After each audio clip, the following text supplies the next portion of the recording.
Today, we become legends.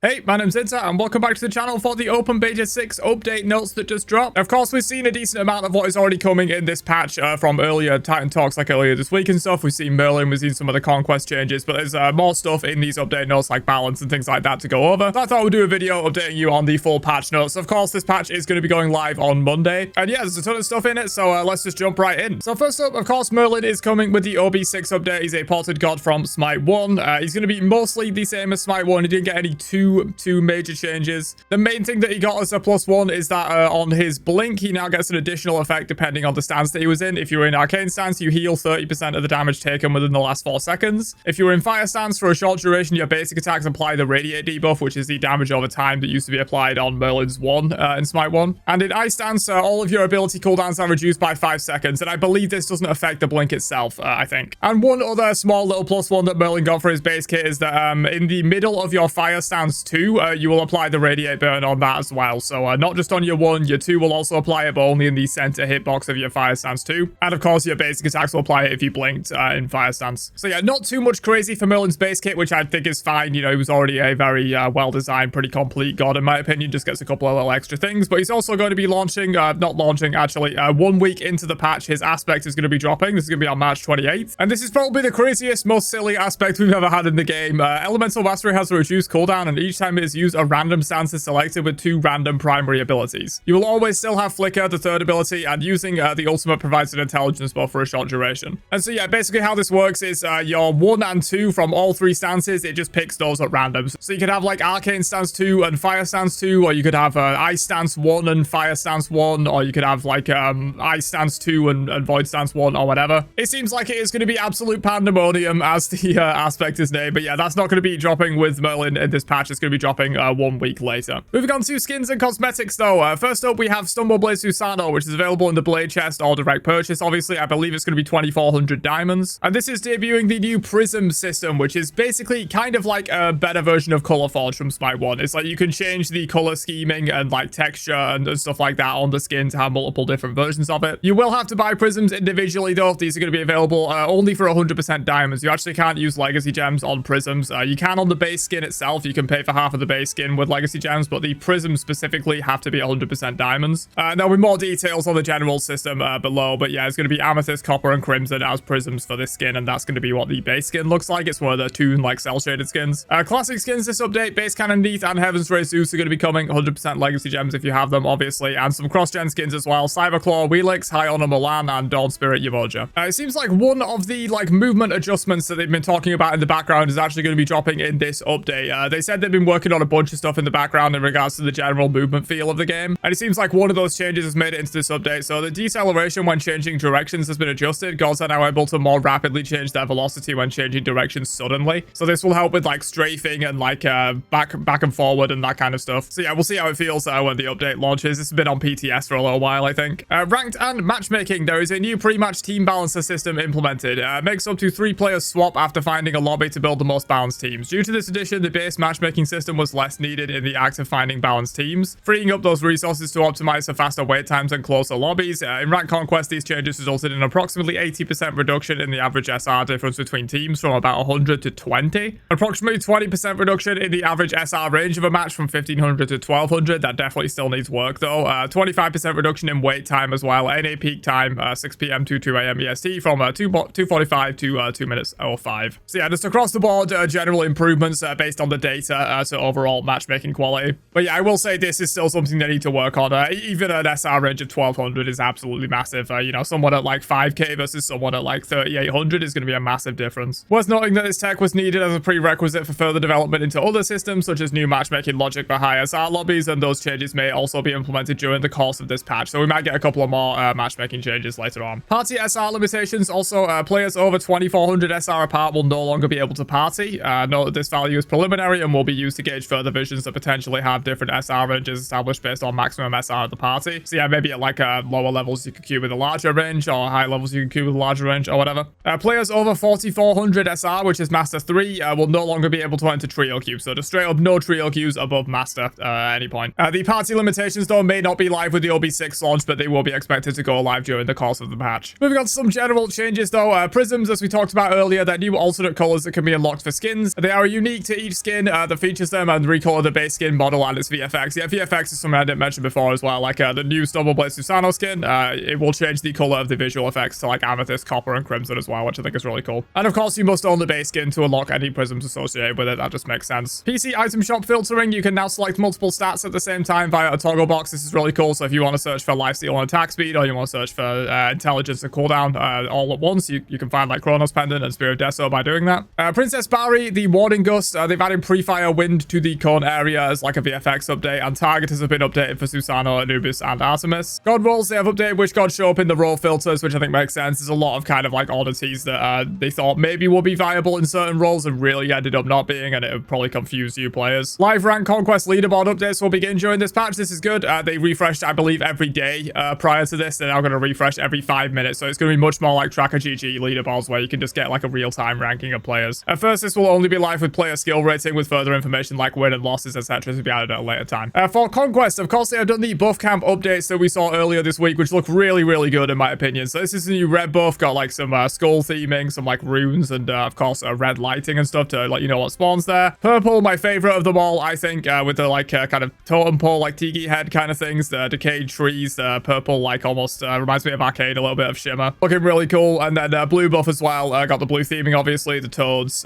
just looking really good. If all the camps can get this kind of an update, you know, the entire map in general can get this kind of an update where there's like actual things going on and it's not just like grey rocks everywhere, that'll be really good. Totem update, they have reduced the bonus damage reduction given to minions from 25% to 10%, and the physical power as well from 20 to 10. This makes sense. If you've been playing at high level or watching high level, Smite Totem has become incredibly important in the late game. You will often send someone over to solo lane to like shove the wave up to Phoenix and get the totem at that same time, because the totem damage reduction was just so powerful on minions. It really allowed you to siege much easier. People were like really kind of splitting and putting a lot of priority on totem. Boss updates, Fire Giant, they have reduced the base health pretty massively. Gold Fury reduced base health, Ancient Fury as well, Queen Naga as well, Pyromancer as well.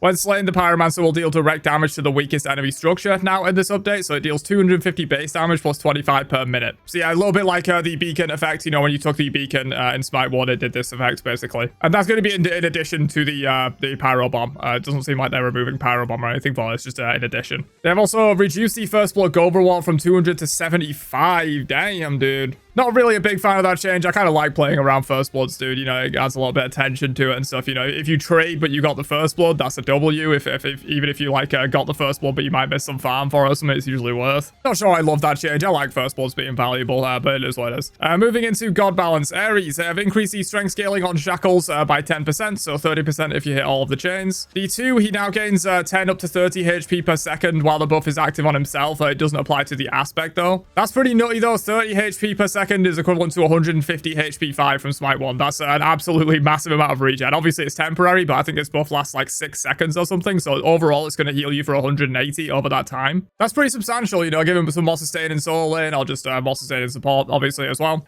No Escape, they have added initial 20% intelligence scaling and 50% to the pulse. So it's going to have 70% scaling across this ability. It was previously only having strength scaling. Artemis Aspect nerf, they have decreased the base damage on the traps, mostly in the early game. Towards the late game, it's going to be the same, and they've increased the strength scaling. So actually a little bit stronger at max rank in the late game, but much weaker in the early game. Willix, they have fixed an issue where this passive was always activating even if someone damaged you first. Okay, that's a big one. That's a big one. That's definitely a massive nerf for a Willix. Apparently her passive was always activating. Feather Step, they fixed an issue where it was able to be used while crippled. Also a pretty big one. Due to these two bug fixes, we are going to revert some of the last nerfs we did to address her performance. So they reverted the Summon Suku and Moonlight Charge scaling nerfs. Yeah, honestly, I think Awilix is pretty strong in general, and they probably could have left these nerfs in place. But as we saw from like Baron Sandy, like way back when, where they nerfed him like Omega without realizing that it was a bug that was making him so strong. When they fixed that bug, they didn't revert a lot of the nerfs, and he's been terrible ever since. So I kind of can see why they would want to do this. Speaking of Baron Sandy getting some buffs in this update, so Vivid Gaze is now 11 down to 9 instead of just 11. Consigned Spirits, they have increased the missing health heal from 2.5% to 5%. That's massive. And Life of the Party, they have increase the Vortex Strength and the Hysteria Vortex Strength. So yeah, overall, I think these are pretty good. Honestly, I'm not a huge fan of seeing the missing health scaling going up on this, just because this thing already heals an absolutely ridiculous amount at low HP. But the Vivid Gaze buff is good. This absolutely needed changes. It really feels like you kind of don't ever pulse anyone with Baron at the moment. It's just like so weak. The Vortex Strength is very hard unless you're ulting like already on top of someone to actually pull them in. Even if they don't have a movement ability or blink, they can often just like walk away from it. So yeah, overall, a pretty good Baron buff. We'll see where he lands after this. He has been one of the worst gods in the game for a long time ever since they fixed that bug with him. Fenrir getting some nerfs. Brutalized, they have decreased the empowered scaling from 70% to 60%. Ragnarok, they have decreased the base movement speed while carrying a target from 75% to 40%. Wow, so you really can't go anywhere near as far with Fenrir now when you've bitten someone. You can go kind of far on your way to bite someone, but then you can't really pull them as far. Hunbats is getting a shift. So Hunbats relies on his ultimate for the bulk of his power, making it tough to give other abilities meaningful impact. True. We're reducing the maximum crowd control it provides, adding some bonus scaling, and with this change we can increase the potency of Overhead Smash. Overhead Smash will no longer go on cooldown if interrupted, which requires us to remove the prot shred off the channel and backload it onto the actual smash. Okay, so his 2, they have removed the protection shred from the build-up, and it now applies the full strength of it on hit. Instead, its own damage will still be boosted by this though, so no real change other than like maybe if an ally hits them before you would hit them, like during the channel or whatever. This ability will no longer go on cooldown / consume mana if interrupted before the smash hits, which is pretty big. A lot of the main counterplay to Bats was gods that could very easily stun him out of this, or like a Wheelix that could very easily feather step over it and stuff like that. Granted, a Wheelix can probably still feather step over it, you know, any dodges, jumps, that kind of stuff will obviously still put it on cooldown. It's only if you like stun him or silence him out of it or whatever. The ultimate though, targets will now be immune to the fear after 3 ticks, making the maximum duration you can be feared 1 second. Increase the strength scaling. I don't love this, to be honest. I don't love this. Yes, Hunbat's ultimate is very powerful. Yes, it means his base kit can't be too amazing or he's pretty overpowered, but I would like to see, you know,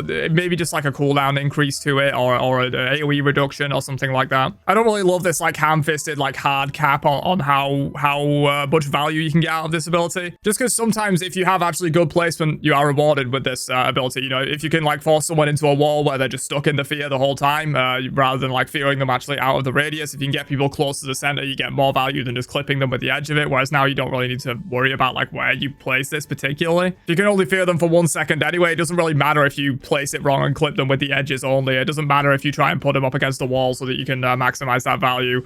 I'm not really a huge fan of this change, to be honest, but it is what it is. This is kind of the way they want to go about addressing like how powerful his ultimate is. I would rather just see, you know, a cooldown increase or like a deploy range decrease or an AoE size decrease or something like that. Or even make it deal like no damage or something. I don't know. Moving on though, we got some Jingwei buffs. Jingwei took a big hit after we removed the knockup and damage from persistent gust for enemies who walked into it after initial deployment. We're restoring these effects as a reduced strength, ensuring foes still need to respect the gust when chasing or retreating. At the same time, this adjustment prevents her from regaining the free wave clear that originally prompted the change. So yeah, it again applies the knockup to enemies who walk into it after the initial burst at 60% and applies the damage at 60% as well. And they have also increased the base damage a little bit towards the later ranks. Explosive bolts, they have increased the damage scaling from 100. It's now 102 up to 110. So that's like kind of a partial revert. I think it was 110 before. Kepri 1, protections gained from grabbing a god persist for 3 seconds after the dash ends, but does not apply to the aspect grab. And they have also increased the protections fairly substantially. Mainly in the early game. Towards the later ranks, it's not going to matter as much, but in the early game, it's definitely going to matter. And obviously, you get it for 3 seconds afterwards if you're non-aspect Kepri. Because obviously, everyone is just running aspect Kepri right now, so some way to buff up and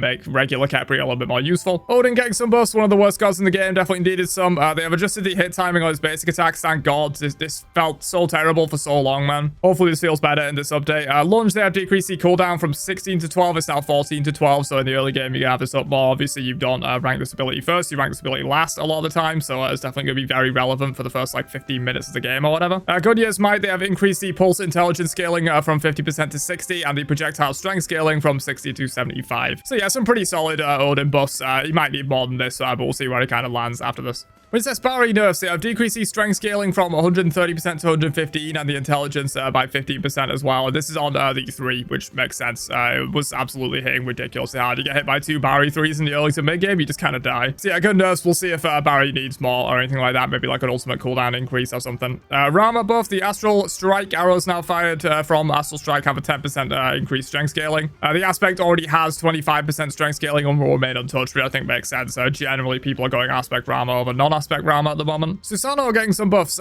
Storm's Edge, they have reduced these stacks on targets from 6 to 3 in terms of maximum. The strength reduction now triggers at 1, slower 2, damage dealt at 3. So yeah, instead of having to stack this up 6 times, which was kind of ridiculous, you're now only going to have to stack it up 3, which means your 1 will fully stack this on someone, basically. And the debuff duration has also been increased from 4 seconds to 5 seconds as well, so that's pretty cool. Stormcaster, the dash can now be cancelled early. This is a great change, man. It's a great change. I love that. I love dashes that can be cancelled earlier. It's what makes Aladdin work a lot of the time, you know, being able to right-click cancel his dash so you're still in range to follow up with the punches. Susano will want to do the same thing. You know, you can just dash through, right-click cancel it, get another auto-attack cancel off, stay in range to stay on them and keep autoing or doing whatever else you want to do. Yeah, this is really good stuff. I like that change. And then Typhoon, they have increased the uncharged damage from 50% to 80%. So you can just let this thing rip and still do a decent amount of damage. So yeah, pretty substantial Susano buffs, honestly. Pretty substantial. We'll see where he lands after the update. Yamoja getting some buffs. Interesting. Mending Waters, they have increased the intelligence scaling by 10%. And of course, her aspect is going to be releasing March 31st. So that's going to be around 1 week into the patch cycle, I believe. Mending Waters no longer affects allies, but stops and bounces on enemy gods, dealing damage, shield damage, and providing Yamoja 6 to 10 in per hit, stacking up to 6 times. So up to 60 in there. And it lasts for 10 seconds. So yeah, you're going to be able to keep that buff up very frequently. And this ability can also bounce to the same god once and hit the same target twice, so it's better in those like 1v1 and 1v2 scenarios. Additionally, Moonstrike no longer stuns gods, but its scaling has been increased from 40% to 75%. So yeah, gonna do more damage, but you're gonna lose that chain stone on a Moonstrike, which makes Yamoja very powerful. And finally, Zeus getting another buff for some reason. They have decreased the cooldown of Chain Lightning from 12 seconds. It's now 12 down to 10. Jesus Christ. I don't know why we keep buffing Zeus, man. I feel like every patch Zeus gets a small buff when he really doesn't need it, but whatever, it is what it is. Moving into items for the OB6 update, though, we got 3 new ones. So Runeforged Hammer is coming, which is 2600 gold, 40 strength, 400 max health, and 5 health regen. And the passive, after you apply a hard crowd control to an enemy god, you mark them for 5 seconds. Basic attacking them will forge that rune, dealing 50 plus 50% of your item protections as magical damage. Cooldown of 40 seconds, and hard crowd controlling enemy gods while it's on cooldown reduces the cooldown by 3 seconds. And this is once per ability per god. And Chile is also coming,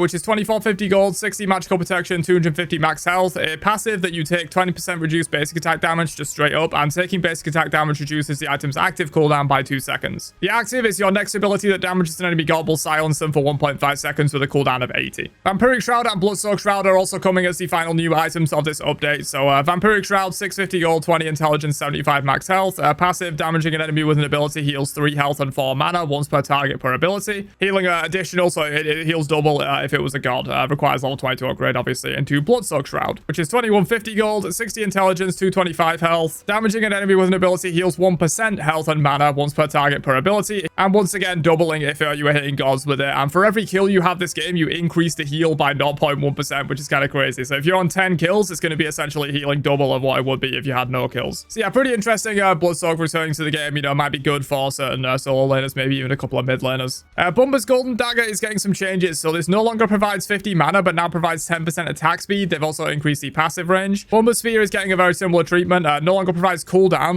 but now has health and 25% attack speed. But the buff and heal upon defeating camps and structures and bosses and stuff is gone. But it now provides basic attacks deal 15% bonus physical damage to all enemies within 1.92 meters of the target. So yeah, basically you're going to get a little bit of AoE damage on your basic attack. So they're basically positioning Bumba's Spear and Bumba's Golden Dagger as the auto attack jungler items, you know, ahead of Kali's release and stuff like that, I guess. Also just for, you know, some other junglers that like attack speed, like Nemesis or whatever. Demonic Grip is getting a buff. They have increased the intelligence by 10. Fixed a tooltip stating it provided 7.5% per stack. This was giving 6% to match the Executioner. Ah, interesting. Okay, so yeah, this always was nerfed alongside Executioner. It's just the tooltip was wrong. Eye of Providence getting 5 more of each prots. Helm of Radiance getting 10 more physical prot. Decrease the max stat count from 5 to 4, but increase the prots from 5 to 7. So going from 25 prots to 28, and it's also going to be easier to stack, and 10 more base prots on the item. So pretty nice Helm of Radiance buff there. Godly of Thebes, 50 more health, and the protection bonus at max stacks attacks, 5 more of each. This might be enough. This might be enough. Thebes has been a very hot topic of discussion. People talk about it a lot in my streams and stuff like that, and I always say it's like, it was just on the fringe of viability. I think 50 more health and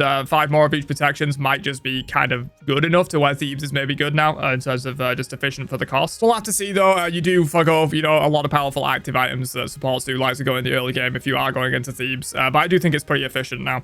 Golden Blade is getting 500 more health, but the base damage is going down by 5 and the protection scaling is going up by 5%, so just shifting it a little bit more towards the tanky focus. Leviathan Hide is getting a buff, 10 more physical protection. Sunbeam Bow, 5 more strength, 10 more int, 5% more attack speed. Sunder, the god per level damage has been increased from 4 to 6, and the cooldown is reduced by 30 seconds if used only on jungle monsters and bosses. Okay, so it's going to be a little bit better for doing like your blue buff or your back camps or whatever as a solo laner. And maybe even junglers might want this a little bit more now, especially if you're like a low clear jungler or something. War Flag and Selflessness, they have decreased the bonus goal from 8 to 7 on these, so just a little bit less farm available for supports. Mainly to bring it in line with the reduced gold gain, the changes that they made a little while back. And Hydro Cement, they have decreased the mana regen from 5 to 4. And finally, a couple of bug fixes for this update. The side teleporter now shows the cooldown in world like the base teleporters. That's good. Like that. Brute anti-magic shield FX can now be seen from behind the minion. I didn't even know that was the case, but that's good.